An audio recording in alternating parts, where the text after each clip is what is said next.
Olá pessoal, eu sou o professor Gustavo Viegas e este é o Toda a Matemática.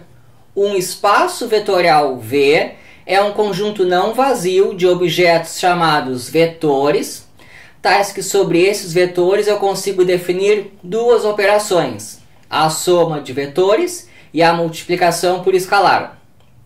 Essa soma de vetores e essa multiplicação por escalar, elas são bem comportadas, ou seja, elas satisfazem algumas propriedades. Agora eu vou pegar um H que está contido nesse espaço vetorial V.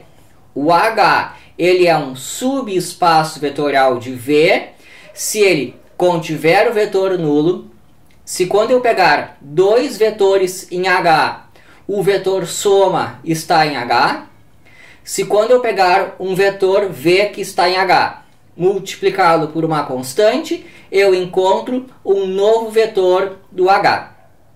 O que acontece? As operações de soma de vetores e multiplicação por escalar, elas são bem comportadas no V. Então, elas também são bem comportadas no H. Então, o que nós temos? Que o H ele tem uma estrutura de espaço vetorial. Um subespaço vetorial nada mais é do que um espaço vetorial que está contido no espaço vetorial maior, que no caso é o V. Quais são os subespaços vetoriais do R2?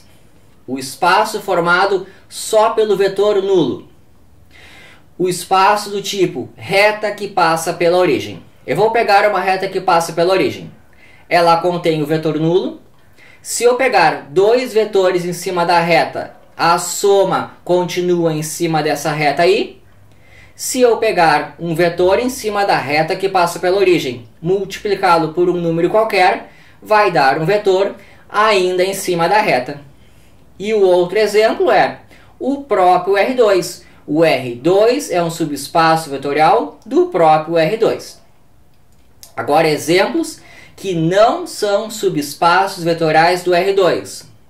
O primeiro deles, uma reta que não passa pela origem.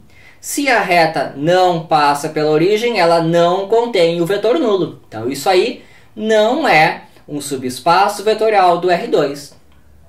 Este conjunto em formato de V, eu consigo pegar dois vetores, tais que o vetor soma, que eu posso obter pela regra do paralelogramo, está fora do conjunto. Então, isso daí não é um subespaço vetorial do R2. Uma semirreta que passa pela origem. Quando eu pego um vetor V e multiplico ele por menos 1, eu encontro um vetor fora da semirreta. Logo, isso aí não é um subespaço vetorial do R2. Agora eu vou falar do R3. Quem são os subespaços vetoriais do R3? O subespaço formado só pelo vetor nulo, subespaço do tipo reta que passa pela origem, subespaço do tipo plano que passa pela origem e o próprio R3. O R3 é um subespaço vetorial do R3. Uma observação. Vou pegar o conjunto dos pontos do tipo x, y, 0. Eles formam um plano que passa pela origem, então isso daí é um subespaço vetorial do R3. Mas o que acontece? O R2 não é um subespaço vetorial do R3. Por quê? Um subespaço do R3 tem que ser formados por objetos que são vetores de 3 componentes. E no R2 eu falo de vetores com 2 componentes. Então a situação é a seguinte. Quando eu olho o plano XY, se eu considerá-lo como sendo o conjunto dos pontos do tipo x, y, 0, então eles são um subespaço vetorial do R3. Mas se eu considerar isso aí como sendo o R2, daí a resposta é negativa. O R2 não é um subespaço vetorial do R3 por uma questão de diferença da quantidade de componentes. Então é uma questão de como se dá o nome.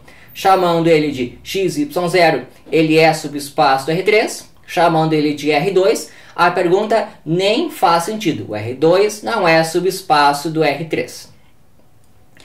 Agora, um exemplo de um subespaço vetorial no espaço das matrizes. Vou pegar no espaço das matrizes 2 por 2 o conjunto das matrizes em que a diagonal secundária é formada pelo mesmo número. Ou seja, matrizes do tipo A, B, B, C. É interessante notar que o vetor nulo é a matriz nula, a matriz em que todas as componentes são zeros. Essas matrizes aí são chamadas de matrizes simétricas e elas formam um subespaço vetorial aí no espaço das matrizes. É interessante que essas matrizes aparecem naturalmente no estudo de procurar máximos e mínimos de superfícies. Agora um exemplo de subespaço vetorial no espaço das funções. Eu vou pegar o conjunto das funções do tipo A cosseno de ômega t.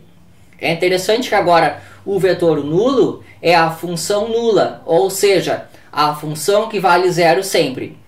Esse conjunto aí, ele é um subespaço vetorial no espaço das funções e ele aparece naturalmente no estudo de transmissões de ondas de rádio. E é isso aí. Espero que tenha gostado e muito mais vocês encontrem todamatemática.com.